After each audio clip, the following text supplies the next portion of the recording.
Thank you for organizers for inviting me, having me here, and giving opportunity for this subject. So we'll shortly start with the digital archaeology. So many earlier speaker have mentioned already. So traditional archaeology with the digital technologies. So we have to use in the uh, uh, present archaeological understanding. So what basically we do, we do the collect the data, collection of the data, analysis of the data, and visualization of the data. So these three basic things we have to basically we are doing in the digital archaeology. So in the digital archaeology, three separate sets are there: satellite digital archaeology, aerial digital archaeology, and ground digital archaeology. So in the satellite archaeology, there is the remote sensing and other tools are there, lidar, and there are different data set collection tools are available. So through that, we can do the analysis of the data. So in the satellites, there are several data sets are available from the 100 meters to the 15 centimeter data sets are available. But all the cases, it is not available. So we have to see the area and the location which we are working, and based on that we have to capture the data. So these are the basic for the understanding of the how GIS data can be captured and how we can make use of that data. So there are different filters and different mapping we can do based on the satellite data. So that data can be processed in the GIS softwares like ArcGIS, QGIS, and some other applications are coming now. That's web GIS also it is there. So I will skip this part, technical part. So aerial digital archaeology in that airborne lidar technology and UAE. So my friends already mentioned about the lidar technology. So I will UAE also it's mentioned. So I will just see the so like this unfiltered data and filtered data. We can see the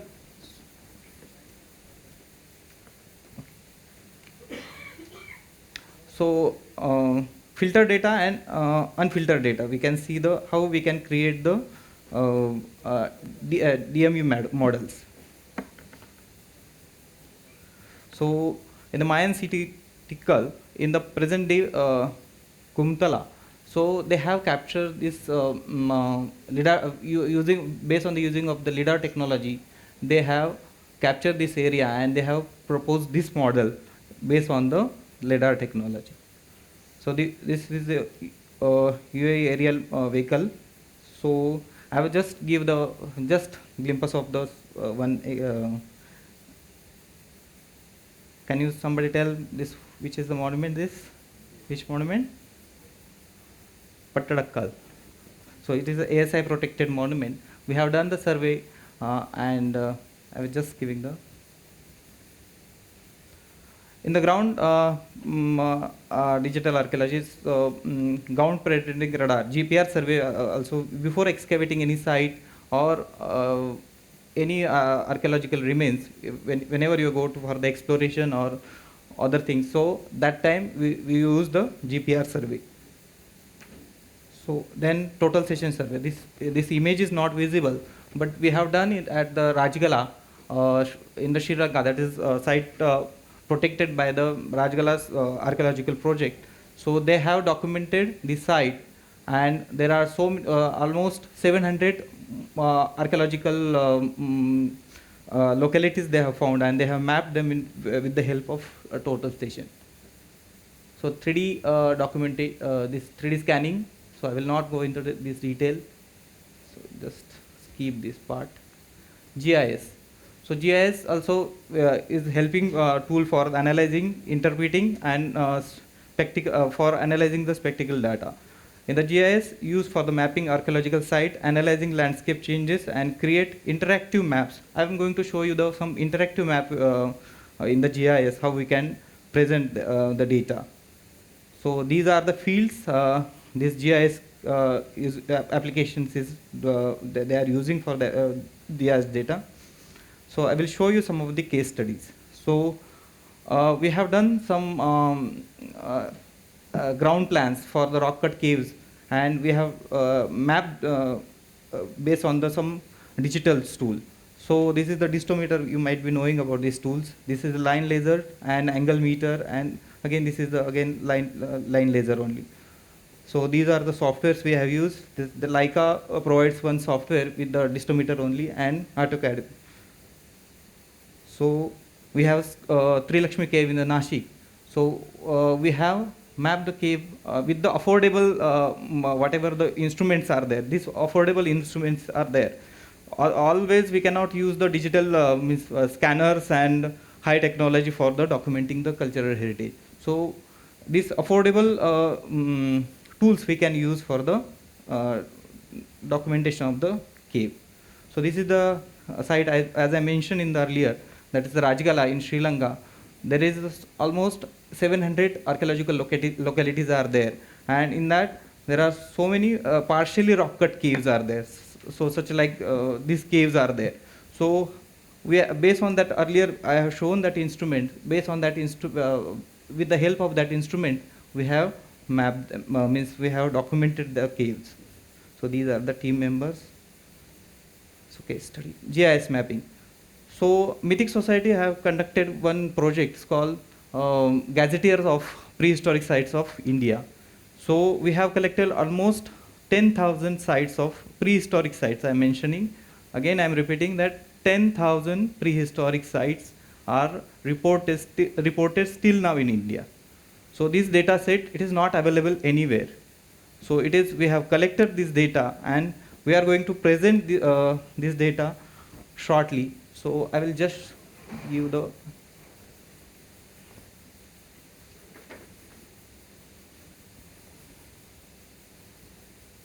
so you can see the this category we have made: upper Paleolithic, rock art, middle Paleolithic, Mesolithic, lower Paleolithic, and other sites. So likewise, if you click on the site, it will pop up all the whatever the details we have collected from that particular site.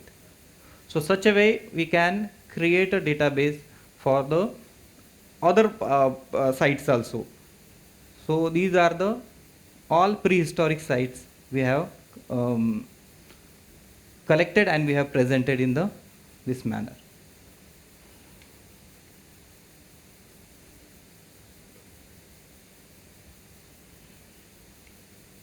So another place we have done the experiment in the rock art sites of Karnataka. So my friend Dr. Mohana, he has worked in this region, and he has collected he has studied all the rock art sites of Karnataka, and we have made some of the zones of the sites. And this is the earlier we have prepared earliest time we have prepared this map, geomorphological map, and we have made the zones. But in the GIS, how we can present those data, same data we have reflected in the GIS. So it will be easy, it will be showing the clusters, immediately clusters we can see here, and we can easily analyze this data also.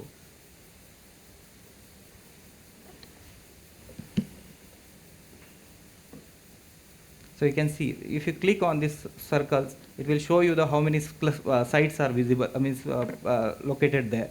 If you more click there, so if you go on exploring that region, so it will be helpful for the analyzing and visualization, and for more understanding it will be very easy. This is again Tungabhadra, only one cluster we have so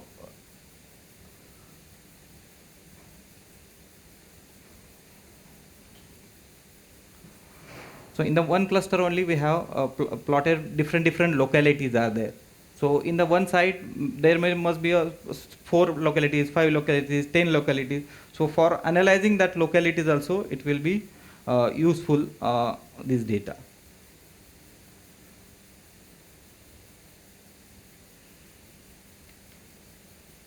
So this is the one site is there, Aregudda.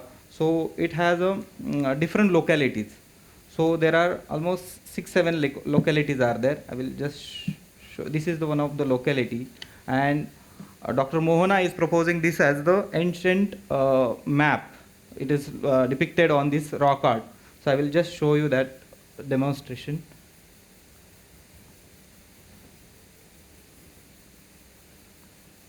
So this is the area, and these white dots are the different rock shelters are there. So this is the one rock shelter I have shown you the earlier photograph, that is located here. So if you click over here, so you can see this round thing, sorry, rectangular like thing. So it is a, if you close to this, so you can see the dots. So that dots are matching with the shelters. So according to that, and it is the not happened in the one period. So it is happened in the 3 different periods. So here early historic, historical, Mesolithic, and upper Paleolithic. That chronology is there. So if you click here, so this is the earliest painting. So likewise, this is the third. This is the later period. This map has happened. So you can see.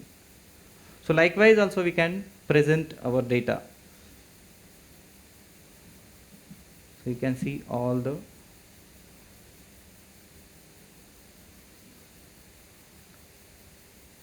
okay. So case study 3. So we have at the Mythic Society we have the 3D digital documentation of inscription in the Bangalore.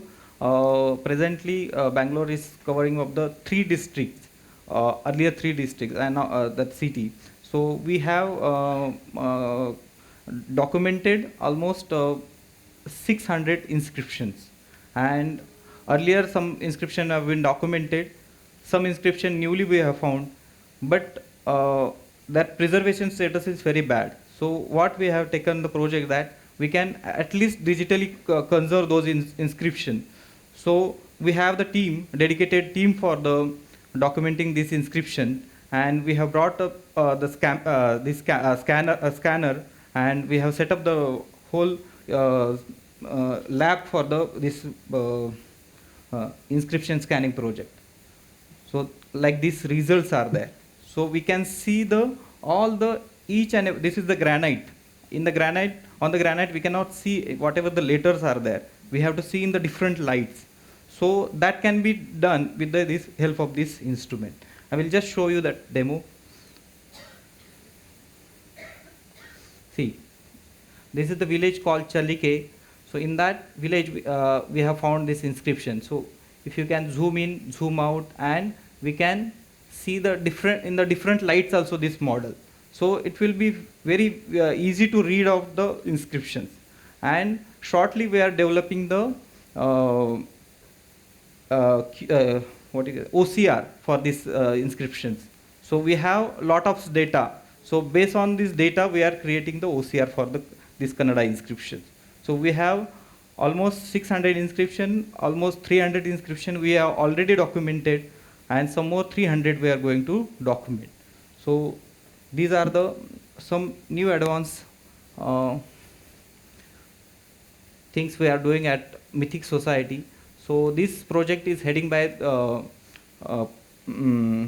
PL. I am not remember his name immediately. I will tell you his name.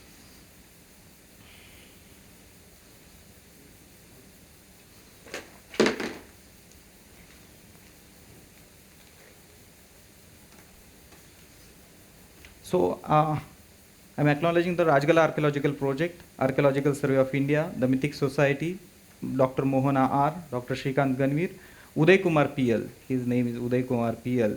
He is heading that project, and he is documenting this inscription, and he is planning to have the project. All the data can be available to all. Anybody can access those data. We are building one website, so from there we can freely access those data. So whoever interested in this inscriptions or epigraphy, they can access easily this data. Thank you so much.